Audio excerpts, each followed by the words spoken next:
আসসালামু আলাইকুম। আমি বাংলাদেশি ব্লগার স্বর্ণ বলতেছি নওগাঁ থেকে। ছোট্ট একটি শহর, সেখানেই বসবাস। যেহেতু সকালটা দিয়ে আমাদের দিন শুরু হয়, সকালের একটা ছোট্ট ভালো চিন্তা আমাদের সারা দিনটাকে বদলে দিতে পারে। সকলকে জানাই সুপ্রভাত। সকালবেলা আমার হাজব্যান্ডকে বিছানা থেকে উঠাই দিছি, সে ফ্রেশ হতে চলে গেছে। আর এইদিকে সুন্দর মতো আমি জানালাগুলা ঝাড়ু দিয়ে নেওয়ার পরে একটু ধুলাবালি জমে গেছিল রুমটার ওই সাইডটাতে, জানলার ওই কর্নারে রঙগুলা উঠে গেছে। আর পিছনের ওয়ালটাতে কালো রং করার জন্য ঘরটা না ফোটে নাই, তাড়াহুড়ার মধ্যে পার হওয়া তো, এই জন্য আর কি এরকম। তো সম্পূর্ণ ভিডিও ক্যাপচার করা হয় নাই, আমি ঝাড় দিচ্ছি।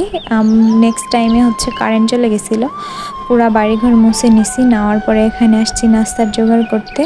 তো আমার বর যেহেতু আটার জিনিস কম খায়, ডক্টর খাইতে মানা করছে, আমি একটু পান্তা ভাত রাখছিলাম, তো বলতেছে খাবে না। পরে যায় হচ্ছে ছাতু গোলাই দিছি, আমার মা কুটে দিছে।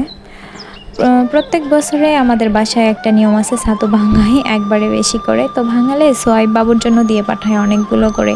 তো এবারে গিয়েছি নিয়ে আসছি, অর্ধেকটা ফ্রিজে রাখছি আর অর্ধেকটা বাহিরে। তো ওরা বাবা ছেলে খায়, আমিও খাই। আর ছাতু হচ্ছে ভাত জিনিস। এখানে 2টা পরোটা করে নিছি, সাথে দুধ চা, অনেক দিন পর গরুর দুধের চা।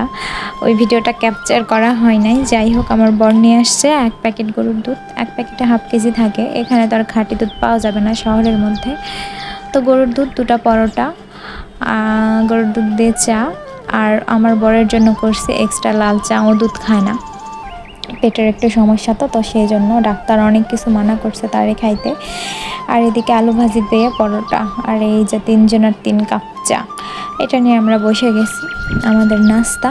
তো আমার বর বাসায় যখন থাকে না, আমি অনেক কিছু আইটেম করি। ইদানিং হয়তো বা করা হয় না, আপনারা বিলিভ করবেন না। আমার ব্লগ চ্যানেল যখন ছিল না, আমি যে কি পরিমাণ রান্নাবাড়ি করছি আর কি পরিমাণ নাস্তার আইটেম, পাস্তা, তারপরে পিৎজা, বার্গার, এই 2টা বানানো হয় নাই। এছাড়া চিকেন ফ্রাই থেকে শুরু করে নান রুটি, অনেক আইটেম বানাইছে, অনেক কিছু। বাট এখন দেখতেছি ব্লগ চ্যানেল খোলার পরে কমে গেছে। আসলে হচ্ছে মানুষজন যখন যেটা করে না, তখন হয়তো বা সেটা পায় না। আমি এটা খেয়াল করে দেখছি যে আগে আমার তখন ব্লগ চ্যানেল ছিল না, আমি ভাবতাম, আমি অন্যান্য আপুদের ব্লগ ভিডিও দেখতাম আর ভাবতাম যে আমিও তো করি, চাইলে তো আমিও তো ছাড়তে পারি। বাট তখন না ওই সাহসটাই কুলাই নাই যে বাবা ওরা কত বড় বড় ব্লগার, এই সেই হ্যান ত্যান, আমি কি বা দেখাবো। বাট তখন যে পরিমাণ আমার বাসায় রান্না বাড়া হয়েছে, আমার তো এই বাসা কিছুই না, এটা তো অনেক নর্মাল একটা বাসা আমি ভাড়া নিছি। বিকজ ওই যেখানে ছিলাম সেখানে 3টা রুম নিয়ে একটা বিশাল বড় ফ্ল্যাট নিয়েছিলাম। অনেক সুন্দর পরিবেশ, দেখলে মাথা নষ্ট হয়ে যাবে, ভিডিও করার পরিবেশ আছে। আবার এই যে বিড়াল পালি, 2টা ঘর নিয়ে অনেক ঝামেলা আমার। তো ওই বাসায় থাকলে কোনো প্রবলেম হতো না। বাট ওই বাসার আবার সমস্যা কি, পার্সিয়ান বিড়াল অনেক কষ্ট পায়, তো অনেক গরম। আর হচ্ছে একটু বৃষ্টি হলে পানি ওঠে, মানে আমাদের রুমে না, বাসা তো ফ্ল্যাট বাসা, সেই বিশাল বড়, মানে ওই যে পাড়াটা আছে ওখানে পানি ওঠে, যাওয়া আসার সমস্যা। অবশ্য নেক্সট টাইমে রাস্তা হয়েছিল আমরা চলে আসার পর। আর মেন কথা হচ্ছে গ্রাম সাইড তো, মানুষজনের কথাবার্তা বেশি, সেই জন্য চলে আসা হয়েছে। ইনশাল্লাহ ভবিষ্যতে যদি কিছু করতে পারি, একটা ভালো বাসা ভাড়া নিব আগে, তারপরে হচ্ছে জমি জমা কেনার চিন্তা ভাবনা, তার আগে কেনার চিন্তা নাই। বিকজ আগে হচ্ছে সুন্দর একটা থাকার পরিবেশ দরকার। এখানে আছি সব কিছু পরিপাটি করে নিয়ে, তাই ভালো লাগতেছে। আপনাদের মাঝে সুন্দর সুন্দর ভিডিও দিচ্ছি, ইনশাল্লাহ ভবিষ্যতে আরও ভালো ভিডিও, আরও কোয়ালিটিফুল ভিডিও দেওয়ার চেষ্টা করব। অবশ্যই আমার পাশে থাকবেন, দোয়া করবেন আমার ছোট্ট পরিবারের জন্য, আর আমার বাচ্চার জন্য দোয়া করবেন সবাই। তো এখানে দুপুরবেলা আমার ছেলে, বললাম না, মাছ অনেক পছন্দ, মাছ ছাড়া খায় না। আমাদের যদিও বা ডাল আলু ভর্তা হলে, রেগুলার তো আর মাছ পসিবল না, হয়তো বা ডাল আলু ভর্তা, কোনো দিন ভর্তা ভাত, এরকম হয়ে থাকে। তো আমার ছেলে আবার মাছ ছাড়া, মাংস ছাড়া হচ্ছে ভাত খাবে না। তো কি করব, যতই বলেন সব সময় কিন্তু সবার পরিস্থিতি এক থাকে না। কোটিপতিরাও কিন্তু এক সময়, সারা জীবন কি আর একভাবে যাবে, বা সারাটা দিন তো আর একভাবে যাবে না। প্রত্যেকটা সকাল শুরু হয় ভিন্ন ভিন্নভাবে। আমরা যদি ভাবি যে না, আমার আজকের সকালটা ভালো গেছে, নেক্সট দিনও আমার ভালো যাবে, আসলে ভুল। আল্লাহ কখন কীভাবে রাখবে, কোন পরিস্থিতিতে বলা যায় না। ধনীরাও কিন্তু ফকির হয়ে যায়, আবার ফকিরেরাও কিন্তু ধনী হয়ে যায়, এরকম আমাদের সমাজে অনেক আছে, বহুত আছে আমাদের আশেপাশে। তো তো আমার যে আজকের দিনটা আমি হচ্ছে গরুর মাংস দিয়ে খাইছি, নেক্সট দিনও যে গরুর মাংস দিয়ে খাবো এমনটা তো না, ভিন্ন ভিন্ন হতেই পারে। তো সেই চিন্তা ভাবনা থেকে আমি ওর জন্য 1 কেজি পরিমাণ কই মাছ কিনে রাখছিলাম, দেশি কই, যে রেগুলার আমরা তো ওইভাবে খাই না। ওর জন্য ওই যখন জেদ ধরবে তখন ওকে 2টা ভেজে দিয়ে ভাত দিলে খাই নেবে। ছোট বাচ্চা কি করব, তারা এইভাবে বোঝে না বা বুঝবেও না। আর মাংস দিয়ে ভাত দিলে 2টা গাছ ভাত ভালো খায়। আর ওকে হচ্ছে আমার খাওয়ার জন্য জ্বালাতে হয় না, বা ও খাওয়ার জন্য জ্বালাই না। ওরে যদি বলি আজকে মাছ হয়েছে, ওই যদি দেখতে পাই, ওরে খাওয়ার জন্য কোনো জেদ ধরাতে হয় না, এমনি এমনি খায় নাই, এরকম আমার বাচ্চা।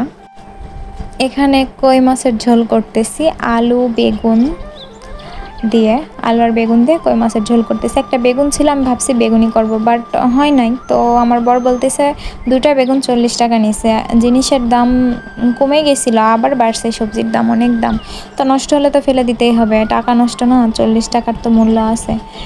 তো আমি বলতেছি তরকারির মধ্যেই দিয়ে দিই, তরকারির মধ্যে দিয়ে দিছি, খাই দায় শেষ।